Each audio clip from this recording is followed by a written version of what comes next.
विश्वास पूर्वक तुम्ही कार्य करा, सफल होईल. तुझा देव याच्यात आहे, हो खांबामध्ये आहे.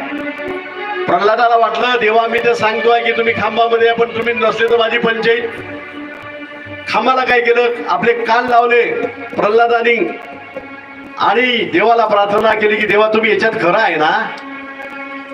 आतून काय आवाज आला, हुर्र हुर्र हुर्र हुर्र गुरगुर असा आवाज आला, म्हणजे तुझा गुरु मी याच्यात आहे.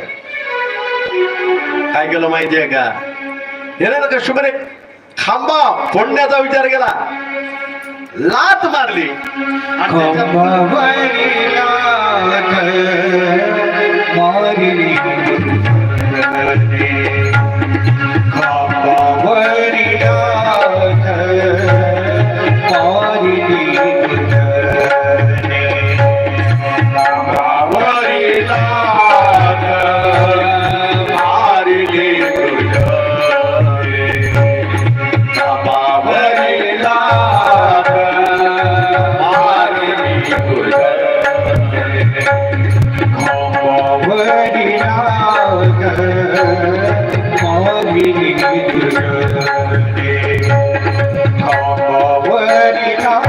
Hare